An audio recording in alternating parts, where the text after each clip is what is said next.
Digital. Jaguars Digital. Jaguars Drive Time. Brian Sexton, John Oehser, Ashlyn Sullivan. Jaguars Drive Time starts right now. You don't understand right now, boy. I am fighting.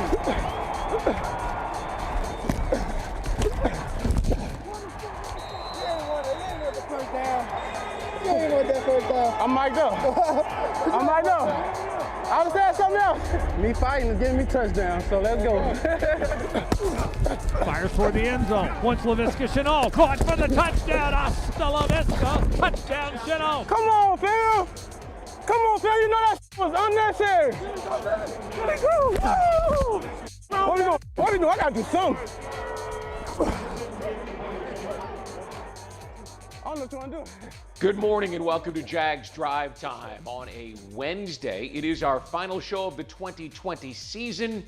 From this point forward, we'll pop up where news warrants and come back on sometime as we get towards free agency and the draft. Brian Sexton along with John Oehser. Ashlyn Sullivan's feeling a little bit under the weather this morning. John, we just saw Laviska Shenault, who was mic'd for sound in Indianapolis. And clearly, the number one draft choice is the most appealing part of this job to people who are looking at it from the outside. And if that's not it, then a lot of the salary cap space to be able to turn this thing around quickly has to be in line. But young guys like Laviska Shenault, who not enough football fans got a chance to see this year because of this team's record, that's got to be pretty appealing to the list of coaches and general managers as they take a look at the benefits of coming to Jacksonville. Well, guys like Shenault, I think C.J. Henderson, although we only saw him for a half a season, he flashed enough. You saw his ability.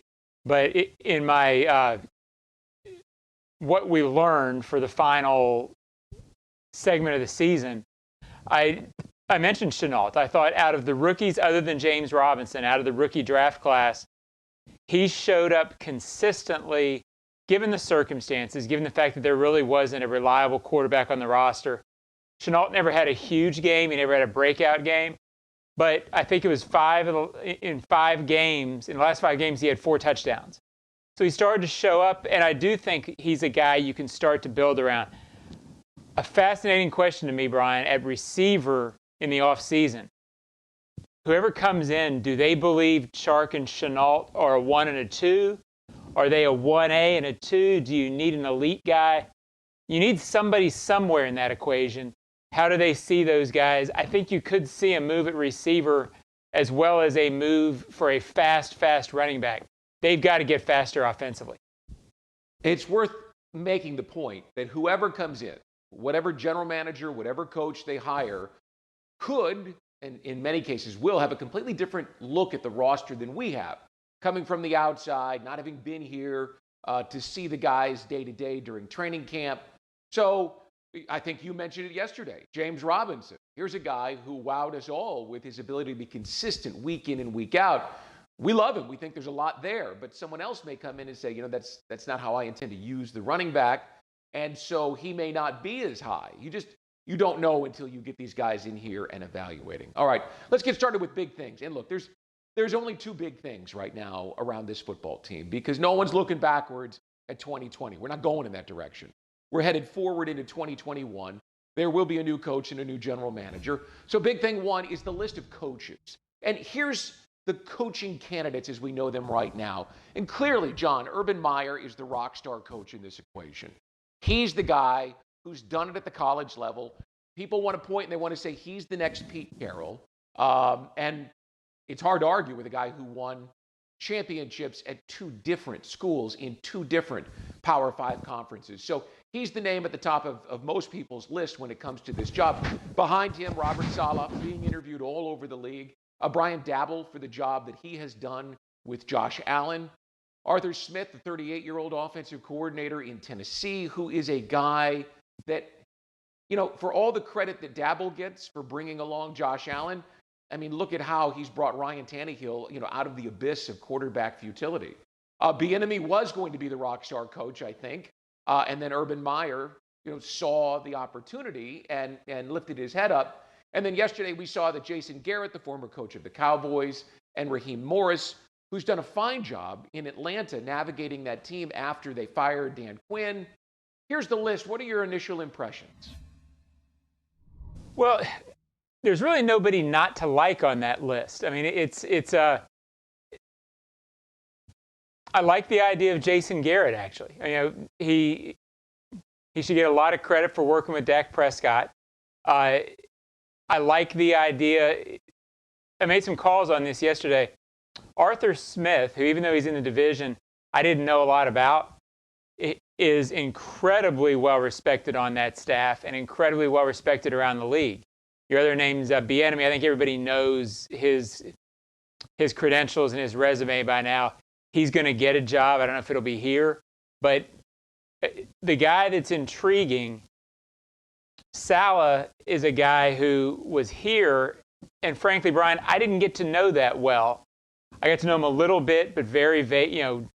I was surprised at the level of success that he's had in San Francisco, just because he was the linebackers coach here, and I wasn't sure off that staff if he was going to be a rock star candidate, if you will. Within league circles, he may be right behind Urban on this list in terms of guys people are excited about. He's got a lot of buzz. I don't know that this is as much of a done deal with Urban as a lot of people think. I think because his name was so prominent so early, a lot of Jaguars fans sort of assume it's Urban or bust. I don't know if it's as done a deal. I think this is a legitimate process. And I think a lot of it is still to play out. I would not write Urban Meyer's name next to the job quite yet. Although I still think where there's smoke, there's fire, Brian. So there's something there. And I definitely think they want him. Well, it's interesting to me. I think when you look at a guy like Urban, who's made a ton of money, and his credentials as a coach are, they're outstanding based on what he did at Florida and at Ohio State. Why is he interested in coming to the NFL now? Well, I think you look at the job and you see Trevor Lawrence and you say, if I'm going to make the jump into the NFL, I might as well hitch my wagon to the best quarterback prospect that many people think has come out in a long, long time. That makes it appealing. So the smoke and fire, I think Trevor Lawrence creates a lot of that. But then yesterday, the Los Angeles Chargers, who have a very good young quarterback in Justin Herbert, broke all kinds of rookie passing records. They said, we'd be interested in Urban Meyer. All right, makes sense. This is a guy who took the spread offense and perfected it, and did it with different kinds of quarterbacks in different eras. So I would think what Urban's got right now is he's got a market. He's got a couple of teams that are interested in him. And so without a doubt, Meyer's name should be at the top of the list. Let me tell you something about Saleh. And I did get to know him a bit over the 3 years he was here. And I spent a day with him in New York when we were up there for a preseason game. I did a story, the walk and talk for a pregame show before a preseason game. And he's a self-made guy, right? He was in the finance world, comes from a family full of brothers in Michigan, and just decided he wasn't happy with what he was doing. And, kind of forced his way out into an internship that became sort of a graduate assistant and then, grew into what it's become, into the NFL. He worked in Seattle and Houston and Jacksonville and there. This is the point I have with a coach, and I made it yesterday in my bold take, and that is I walked with this guy, and he just screamed coach. The guy's a stud. You listen to him talk about his philosophy, and I'm not talking about scheme. I'm talking about the way he wants to build a team. It was clear to me listening to him that he was going to be a head coach at some point in the future. I couldn't have imagined it was going to come back around to Jacksonville, and it might not. He may end up in Houston or Atlanta. But I walked with him, and I thought, this guy's it. And then to read the stories from San Francisco about the players, and that was a personality-loaded team, kind of like the 17 Jaguars defense. And that takes some work to be able to fit those pieces together. Clearly, he did it. I think the world of him. I want to go touch on one more guy before we talk about general managers. And that's Dabble, okay? Because he's a guy who's bounced around a little bit. He's been in some different places. He's got a little touch of New England in him. But Josh Allen was a guy, big arm, terrific athlete, a little bit scattershot in terms of accuracy. And yet, they're calling him the quarterback whisperer because the accolades that Josh Allen is getting, Allen is dishing off and talking about, what Brian Dabble has meant. When you look at quarterback reclamation projects, if you can say that about a guy who's in his third year, this is about as good as you'd find other than Arthur Smith and Ryan Tannehill. Yeah, and I don't think you can discount anybody who has, quote, touched quarterbacks in their career. I don't think you can discount for this job. Shad was clear. Obviously, we all know that a quarterback is going to be the number one pick. But Shad was pretty clear that the direction will be quarterback friendly, and that's a huge priority. I'm glad you mentioned the Los Angeles stuff with Urban. I think the Chargers are a real possibility. The theory around the league is Urban may be looking at that saying it's a little more ready to win right now. They were 7-9. They feel like organization, may be more ready to win now. The other theory on Urban is with his health, does he want to coach 10 years or does he think he has 4 or 5 years in there? The Los Angeles stuff feels real to me. I think it's Los Angeles or Jacksonville for him, and I'm not sure there's a favorite. Hey, real quick, I want to go back to Jason Garrett because you mentioned that he sparked your interest. What in the former Cowboys coach, current New York Giants head coach, caught your interest when you saw yesterday or heard that his name had been included on this list? Well, there's something about having been in front of the entire room before, if you will. Having led the team, having been a head coach, you don't know what it's like to be a head coach until you've done it. So there's part of me that likes that experience. And I get any great one has to eventually have a head coach debut. So it doesn't mean the other guys are bad coaches. But a Garrett coached in a very difficult situation. It's not easy to coach in Dallas. It's not easy to survive 9 years in Dallas. He never had a disastrous season there. They fell off this year when he wasn't there. So the fact that he's worked with quarterbacks, he has quarterback background, a lot adds up. I know he wouldn't be the rock star candidate the Jags fans want because for some reason some people just don't like something that has been dismissed from somewhere before. Well, guess what? The NFL is full of reclamation projects. Bill Belichick had been fired. Retreads, if you will, work all the time. Garrett is intriguing also because Shad and Jerry Jones know each other. I don't know how much they speak about these sort of things. But Jason never really fell out of favor in Dallas.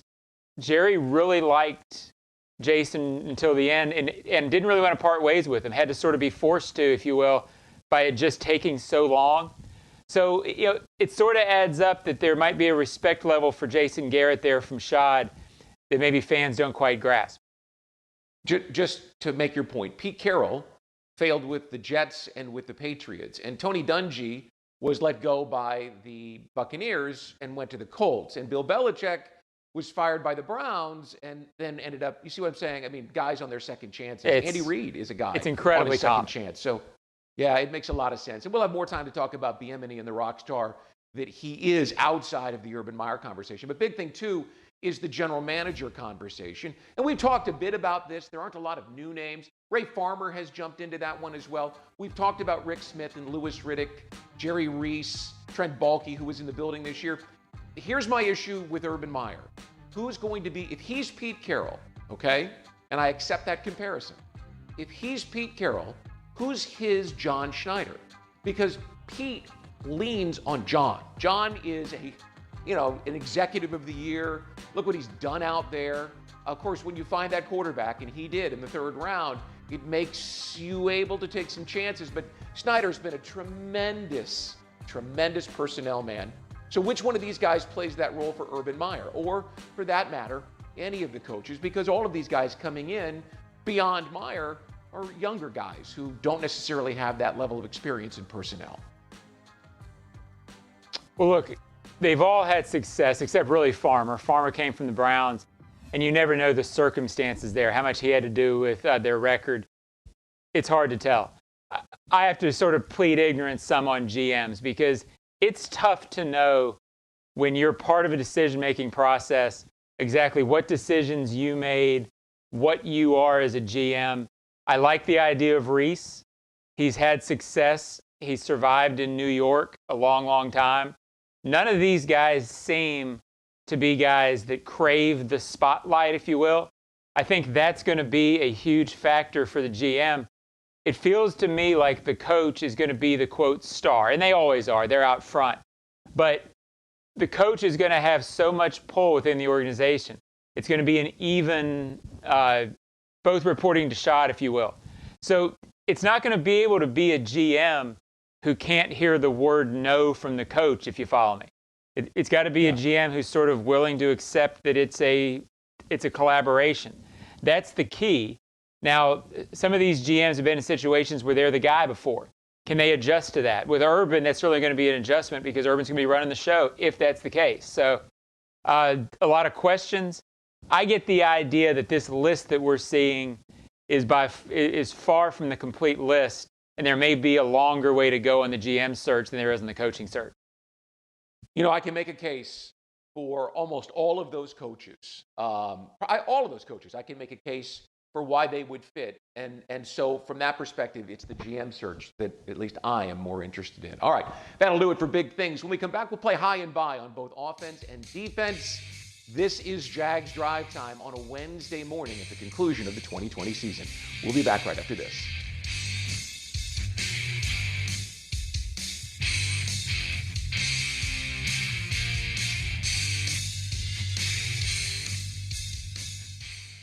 With over 100 years of experience, Duval Motor Company knows experience counts, both on the field and under the hood. That's why all of their service departments are staffed by certified professionals who take pride in servicing any make and model, not just the vehicles they sell.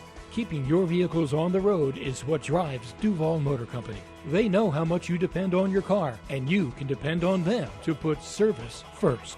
Any make, any model, any location. DuvalMotorCompany.com. The best thing about working at Farah & Farah is all of the employees. We all work together. It's extremely enjoyable to come to work every day. There's a common cause or goal. No matter what your job is, we're all there for the client. We are dedicated to our clients 100%. We do everything it takes to maximize the value of their claims. Farah & Farah is really the Farah family. When they choose us, they choose a family to fight for them and to protect them and to make sure that they're in a good place and that they have somebody on their side. Farah & Farah. Here for you, here for good. Jacksonville. At ViStar, we believe in better convenience, so members can bank any way they want, whether it's at a branch, on a mobile device, or at one of more than 20,000 fee-free ATMs across North America. We believe that people have better things to do with their time. If you believe that convenience is better, join ViStar. We never forget that it's your money. All loans subject to approval, insured by NCUA. Jags Drive Time is presented in part by TIAA Bank. Created to serve, built to perform. By Publix, where shopping is a pleasure. And Baptist Health, changing healthcare for good. Our friends at Farah & Farah remind you to continue to wear a mask and help prevent the spread of COVID-19. Farah & Farah, protecting you and your family since 1979. Welcome back, Jags Drive Time. Brian and John. Ashlyn is off today. As I mentioned, this is the final Jags Drive Time of 2020. We will return with the show as news warrants throughout the month. All right, high and buy, okay? The other things that we can look at here, not knowing who the general manager and coach are at this point, are players on offense and defense that you expect to keep or expect to see come in and expect to leave. And to lay it out, I'll start, John. So on offense, I say hi to a new tight end, and I get it. Oh, the tight end. Everyone loves the tight end. But in watching Mark Andrews in that game against the Ravens, I marveled at how he worked the middle of the field, not just to make the catch and advance the chains, though he did that, but when the quarterback scrambling outside the pocket, he just was so clever at finding his way into an open area. I thought that tight end in particular was a huge asset to Lamar Jackson. And the Jaguars need to find their version of Mark Andrews. I don't know whether that's a first-round pick and the kid from Penn State or a fourth-round pick. I'm not sure. I don't know enough about all these college tight ends yet. But a guy like that who can come in and help a young quarterback, critical. I say bye to Cam Robinson. Not that he's not a good player. He was part of what I thought was a vastly underrated offensive line this year. And I thought he played well. But this was a contract year for him, and he was looking to swing for the fences and get that mega $17, $18 million a year deal. Well, he can go try and get that somewhere, but I don't think I'd pay that. I think I would replace him. There will be, at the bottom of the first round of the draft, there will probably be an offensive tackle or two that fits. The kid from Virginia Tech has been projected to be in that vicinity. And there will be others, maybe at the top of the second round. So I caveat this. I say buy Cam Robinson and the big contract. If he'll come play for $10 million a year, well, then I'd keep Cam Robinson. But I'm assuming he's going to want something more than that. So that's my high and buy. What's yours? Well, I would franchise Cam Robinson, but I get your point with that. My high is a speedy running back.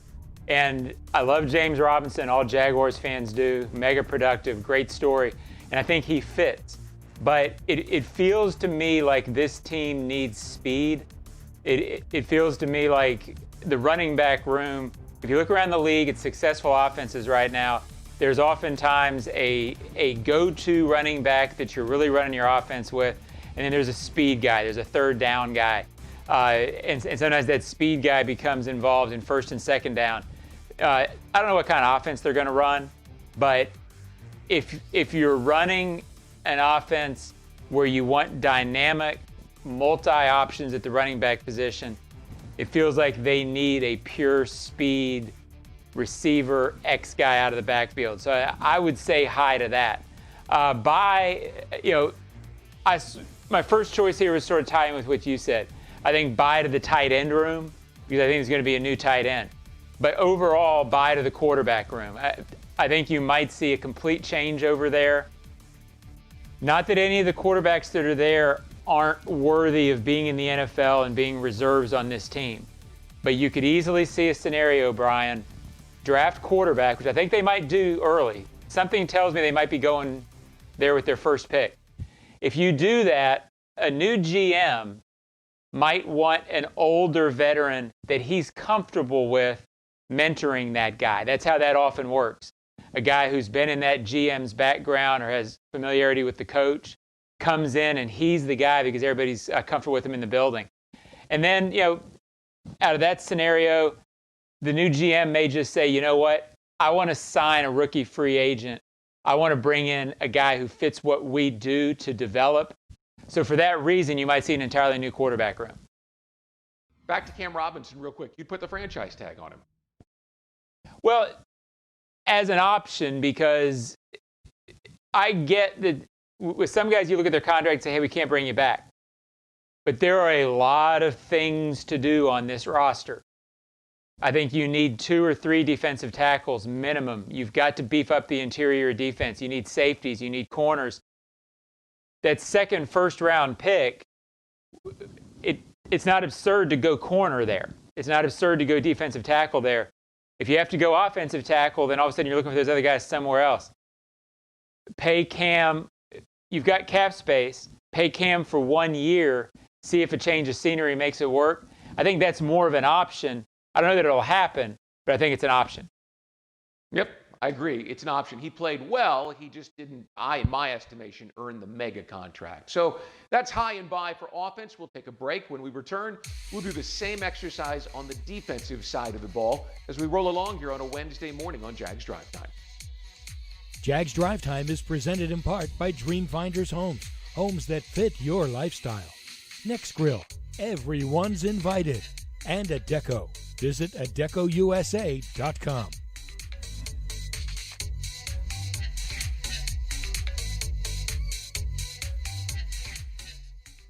Hey Jags fans, we all know Duval is a big place, and you need to get a lot of mileage out of what you drive. That's why Duval Motor Company puts service first. They don't just sell great cars and trucks. Their service departments take care of your loved ones by providing maintenance and repair for every make and model, even the ones they don't sell. They've got all of Duval covered when it comes to your ride. Any make, any model, any location. DuvalMotorCompany.com. Hi folks, Frank Frangie here for the best barbecue in town. That is Bono's. Head to Bono's today. 15 locations on the First Coast. and 6 more at TIAA Bank Field. You see, Bono's is the official barbecue of the Jacksonville Jaguars. You want great barbecue, you want Bono's. Plenty of parking, clean family restaurants, and oh, by the way, the best barbecue you have ever had. So if you want great barbecue, head to Bono's today, the official barbecue of the Jacksonville Jaguars. Dreamfinders Homes has a simple commitment to their home buyers. Deliver unsurpassed quality, uncompromising value, and an extraordinary level of customization you simply won't find with other home builders. With over 40 communities to choose from, you'll find a location you love and the home of your dreams. Dreamfinders has townhomes, single-family homes, and custom estate homes starting from the high 100s and a wide selection of move-in ready homes. Quality, value, customization. That's the Dreamfinders difference. Call 904-738-0165 or online at dreamfindershomes.com. Dreamfinders Homes, the official home builder of the Jacksonville Jaguars. Prices subject to change without notice. Equal housing opportunity.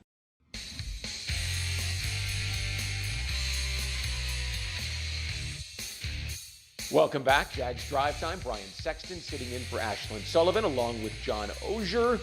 And, we just did the offense high and by. So let's move it over to the defense, and I'll start with Sidney Jones. Hello, Sidney. I mentioned this probably the 3rd week in October, but I think they've got something. Jones, if you recall, was going to be a first-round pick had he not injured himself getting ready for the Combine at the University of Washington. Drafted, I think, in the 2nd round or the 3rd round by the Philadelphia Eagles, and it never fit. He wasn't healthy, the scheme didn't fit, whatever. He comes down here because of COVID, gets a chance to play, and in that Houston game, where I think he had 5 passes deflected, an interception, he was all over the field. He showed ball instincts, he showed toughness, he showed an understanding of the scheme, and he hadn't been here very long. I think he's a terrific player. Is he the equal of C.J. Henderson playing at the top of his game? I don't know. But I think you've got a corner there. And again, it depends on who the defensive coordinator is and the scheme that they run. But a big, strong guy with ball instincts who proved he is a dependable tackler as well. So I say, hi, Sidney Jones. Plug him in with C.J. Henderson. Then see what's there on draft day or in free agency. But if you have to play with him, I think you've got a chance, especially if what we saw from Caleb on Chason and what we know we've seen from Josh Allen comes to fruition and he gets some pressure. He didn't have that in that game against the Texans. I say bye to Jared Wilson, and by I say out of the starting lineup. Look, I was one of those guys that was dazzled by him in Miami at the end of the 2018 season. I mean, he got into the game and he played lights out. I think he had 11 or 12 tackles, and they were big tackles, key tackles on 3rd down. And then he got into the lineup, and he's not a big hitter, and he isn't terribly fast. And so he struggles as sort of a tweener at that safety, that big safety position. And again, depending on scheme, I think if you got him as your 3rd or your 4th safety, you feel real comfortable, as I know Todd Walsh always did, because Wilson is smart and always got guys lined up and knew what to do. But if you're relying on him to play and to star in your secondary, play in and play out, week in and week out, I think you're going to be disappointed. So I expect them to do something there at safety.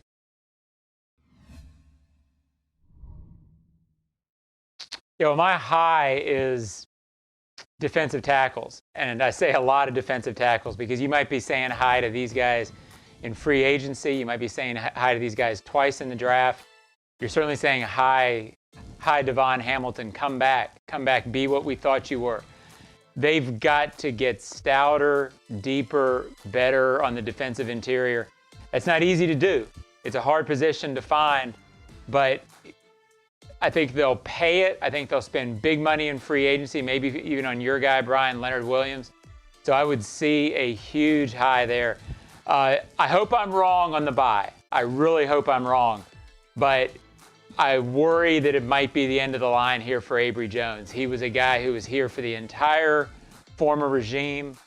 He's one of the best guys I've ever dealt with in the locker room, one of my favorite Jaguars of all time. I hope he's around one more year to sort of transition this. I worry it might be bye because it might just be time. So if it's bye, Brian, that would be a sad farewell for me. We were talking about James Robinson and undrafted rookie free agents a few weeks ago, and quite honestly, I'd forgotten that Avery Jones was an undrafted rookie free agent. He should have been drafted, but hurt his ankle late in the season at Georgia, and he came in, and all he did was impress. Again, he's one of those guys like Jared Wilson, if you get 15 snaps a game out of him, you're going to get 15 really good snaps.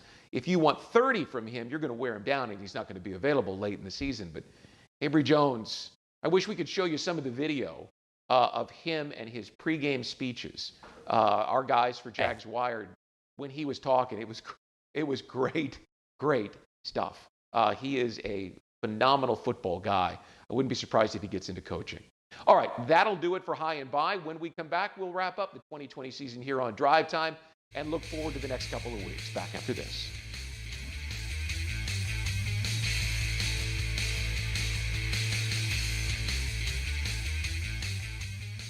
With over 100 years of experience, Duval Motor Company knows experience counts, both on the field and under the hood. That's why all of their service departments are staffed by certified professionals who take pride in servicing any make and model, not just the vehicles they sell. Keeping your vehicles on the road is what drives Duval Motor Company. They know how much you depend on your car, and you can depend on them to put service first.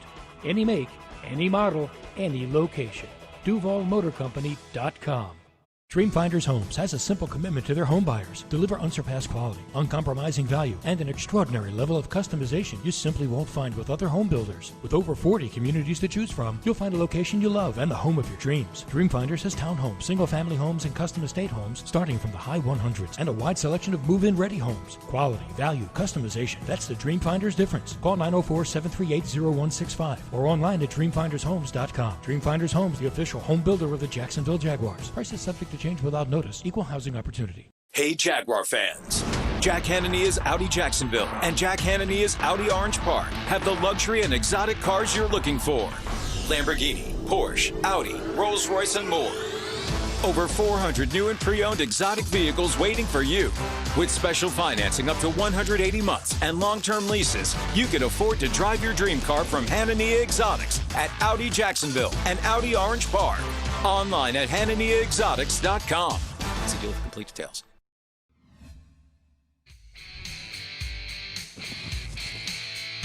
All right, so that'll do it for 2020. 15 long weeks, and somehow there's always something to talk about. We put this show on 4 days a week, and John, it never fails. You always have something to say.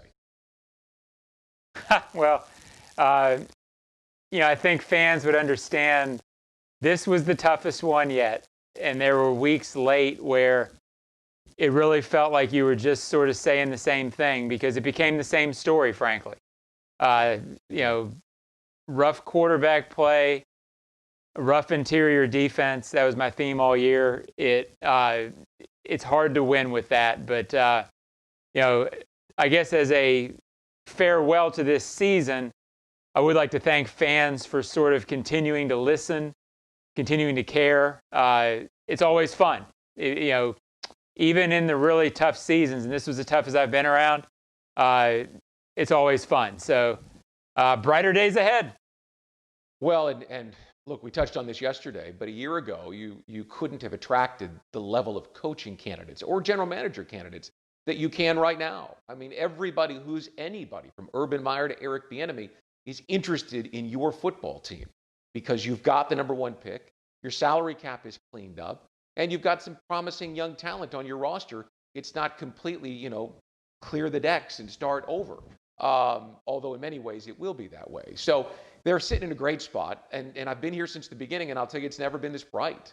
They've never had a shot at a quarterback like this. They've never had the ability. Jacksonville has always had to battle that small market, not winning mentality when it comes to finding the coach. And you see, Urban Meyer and Eric Bieniemy leading the list. They're at the top. They want to talk about your job. That alone, despite the fact that Trevor Lawrence is, and we should mention this, John, any doubt in your mind that Lawrence declares a week from Monday? I think he'll probably declare sooner. From what he said on the Heisman last night, all the hints are there. I think he's got a lot of class and a lot of awareness. He didn't want to distract from what Clemson was doing during the season or even before the bowl. He didn't want to distract from the Heisman ceremony.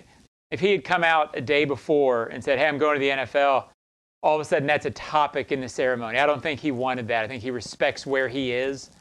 But he sort of hinted last night that he's coming out. He's coming out. No, There's no doubt. And I would say one final thing, Brian, and I think fans get it. I think I get it. I think you get it. But it's worth repeating. This is an incredibly rare offseason the Jaguars are facing, meaning you're changing leadership, coach, GM. That happens a lot in the NFL. It doesn't happen that often where a team has the number one overall pick, where it's clean start, clean start, clean start.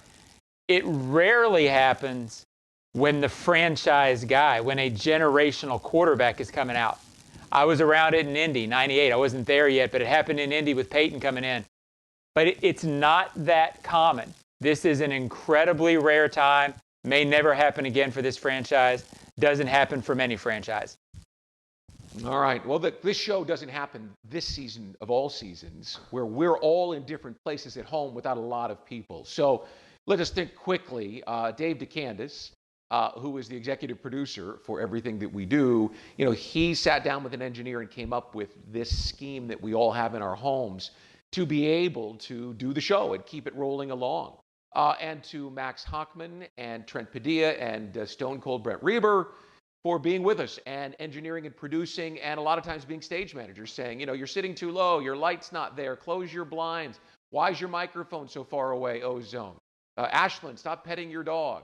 They had to kind of coach us through the show. And of course, Joe Fortunato for making sure that the sound is impeccable. So it's been an interesting season. The off season is so bright.